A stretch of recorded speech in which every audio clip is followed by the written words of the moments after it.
He's a guy that's coming up, trying to prove himself. He's been calling my name for years. The rematch don't, you know what I'm saying, happen, we gonna run it. Gotcha. The reason why I say this fight needs to happen again because both fighters have something to prove. I just saw a tweet from Gervonta Davis saying that he was going to activate the rematch. Gervonta, Tank Davis, and Lamont Roach's rematch is reportedly set.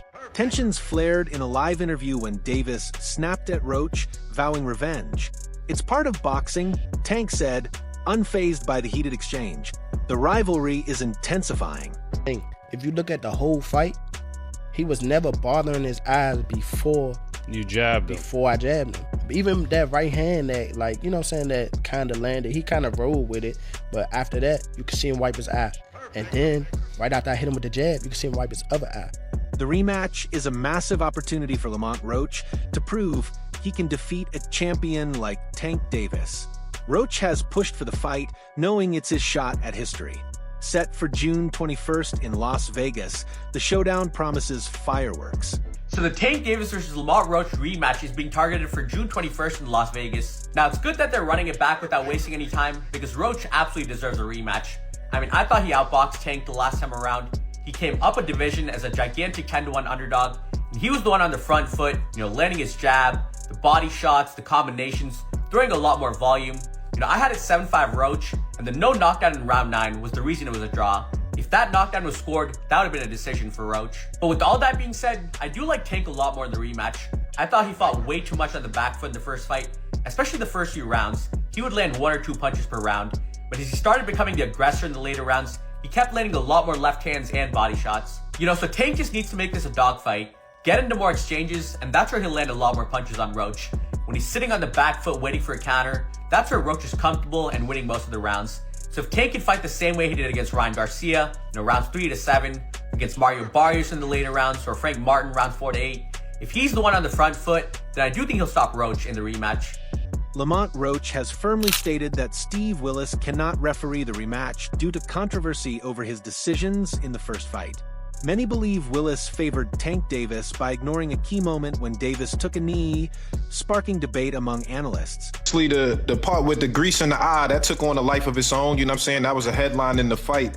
One is, what did you think when he said that initially, just like the grease in the eye? But 2 is like, when you was in the fight, was there any point that you saw that? Like, did you see like him kind of messing with his eye, or did you have any indication that that was something that was bothering him?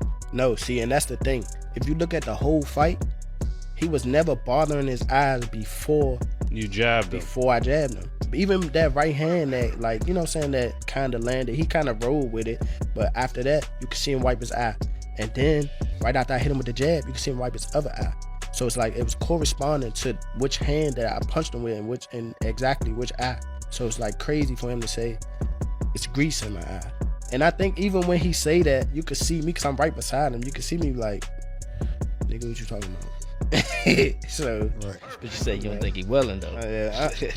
Whatever. See, but who cares? Like, sweat gonna get in your eye, blood gonna get in your eye. Yeah, it don't matter. Spit fuck around and get in your eye. You know what I'm saying? But it's not like you can be like, all right, time out, ref. Hold on, Take ref. no time out. You can't do that. Right. Would you be cool with Steve Willis doing the next fight? Hell no. He can't do the next fight. No, he can't do the next fight. Right. No. Pops, it's a no? Hell no. Yeah, fuck that. Yeah.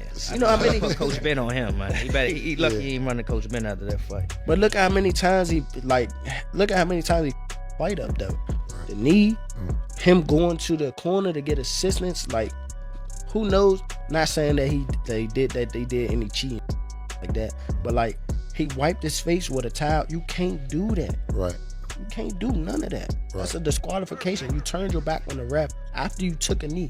Usually the ref will be like, all right, he don't want to fight no more. Fight's off. One of the biggest controversies in the first fight was when Davis took a knee, but it wasn't counted as a knockdown. Many believe this decision influenced the outcome, sparking debate among analysts. Roach and his camp argue that the correct call could have changed the fight's result. Now, the highly anticipated rematch between Lamont Roach and Gervonta Davis is set to be one of boxing's biggest showdowns. Fans eagerly await the fight to see who truly reigns supreme.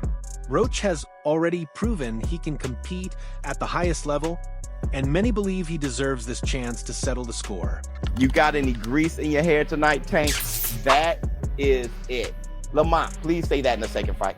Any questions? You got any grease in your hair tonight, Tank? Like, you got any grease in your hair tonight, Tank? Like, hey, bruh, be on that. Because here's the thing. He never hurt Roach. Roach just waited. And Roach was squared up and turned sideways. And I'm like, oh my God.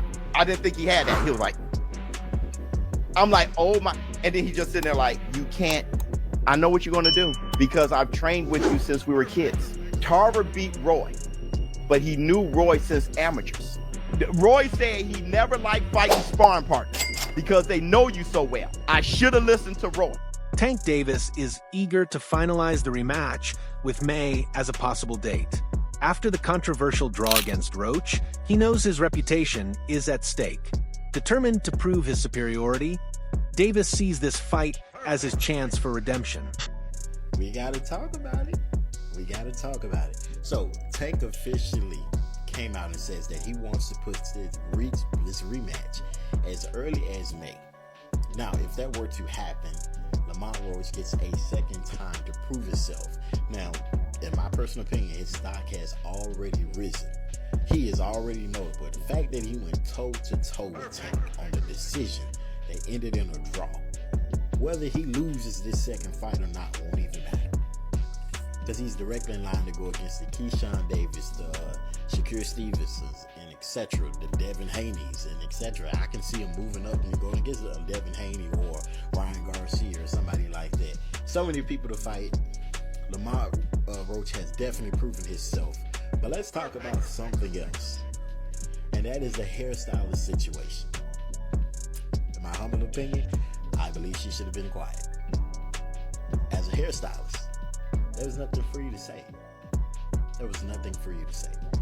No fan in boxing was going to look at that like, I don't want to braid my hair. No one would have said that. But she hurt herself when she came out and publicly made multiple claims, got all these receipts that no one needed, no one asked for, saying, oh, this had no grease or oil in it. No one cares. Nobody even believes it. Sometimes it's best to remain quiet. But you guys let me know in the comments. Should she have remained quiet or should she have did what she did, which she spoke up? You let me know.